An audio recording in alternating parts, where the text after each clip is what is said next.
Golden Tsemlhak, the yuchan, the silk floss tree. Our grandparents who heard from their grandparents tell us the stories which, from generation to generation, are still being passed down, since in them the teachings we need to not make the same mistakes and learn how to coexist harmoniously with the environment are contained. That there was a time of abundance, and how the river and those who inhabited it in its core and its banks, fish, plants, and birds were created. They also speak of human weakness. Around the fire during a winter night, all together and in silence listen to the elder, while mates dance around in circles and the fire's heat keeps us warm.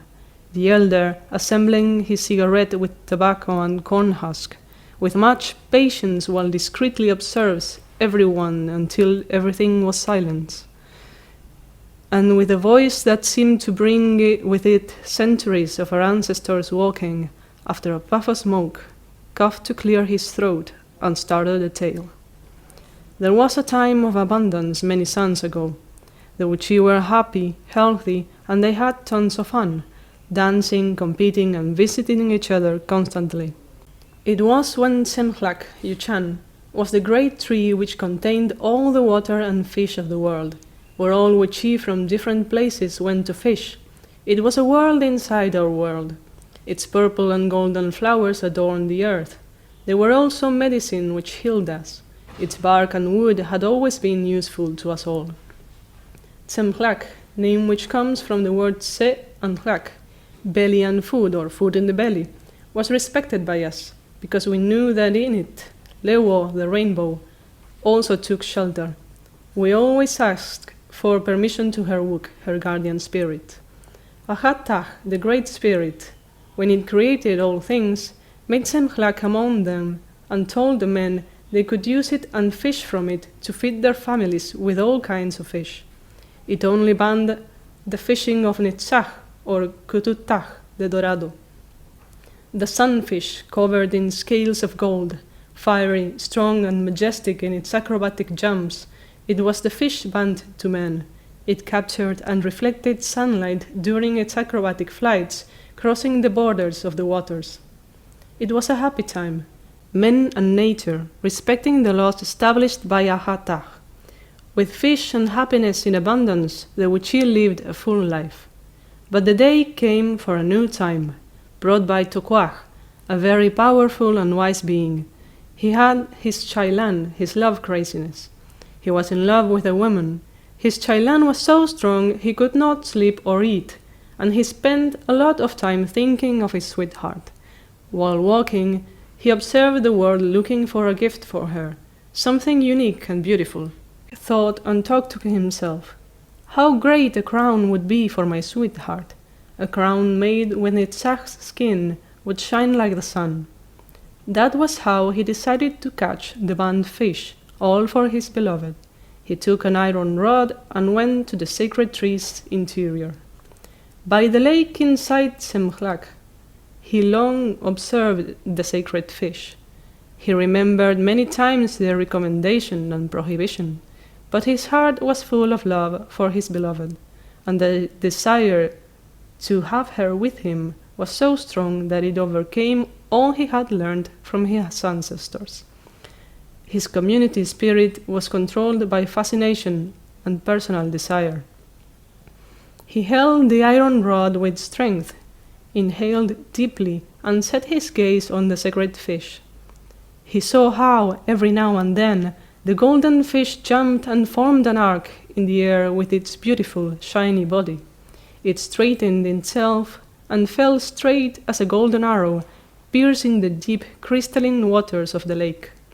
Tokwaj did not move from his place in the lake's edge, observant and calculating. His whole body and all of his senses joined the spear. His hands and fingers were firmly grasping it and ready to hear an inward order. He doubted no more. His decision was firm, in the middle of total silence, as if the world had stopped. Tokwaj, watchful, sensed the dorado coming back from the depths and towards him. He saw it coming as it confidently challenging him, With its tail it made a whirlpool and leaned out the surface before heading back to the depths. From there, and with an arrogant flick of the tail, it propelled itself with all its might and speed, rising over the waters in the air very high. It felt a burning fire piercing its guts and hurting its whole being, and its breath escaped, transforming into booming thunder, which was also felt by all creatures of the world. Everyone heard the great explosion. The world Tsemlhak held exploded, and the water spilled and started chasing Tokwaj to avenge the death of the sacred fish. Tokwaj ran and ran, but the waters wouldn't stop chasing him. Tokwaj, trying to deceive them, turned into different birds and plants. When he was tired, he stuck the rod on the ground and sat. Later, he ran in zigzag, trying to mislead the chasing Tsemlhak's waters. In time, those waters had turned into currents. That is how the rivers were created, particularly two large ones which demarcate the Wichís people's territory: the Wok and Ahàt'Taj, or Pilcomayo and Bermejo. The Wok means river, and Ahàt'Taj, great river. They were always generous toward the Wichí people with their waters and fish. Since then, the world stayed like that, and the Wichí have to walk a lot now to reach the rivers. That is the reason why we must always listen to our elders' advice about how we should behave and respect our surroundings, the forest, rivers, animals, guardian spirits, and Wok. There are many laws written in our memories which we have to preserve and pay attention to. Do not let ourselves be carried away by confusion or personal ambition. We must always think of others, our fellow men. This tale has power. Every time it's told, it will pass on energy and benefit both those who hear it as well as the one who tells it. The elder, after a brief silence, looked at all those in circle around the fire, which had at all times been looked after and fed with firewood, and said, "Think and keep looking for lessons in this tale. Now you have the duty to pass it on to your grandchildren." The end.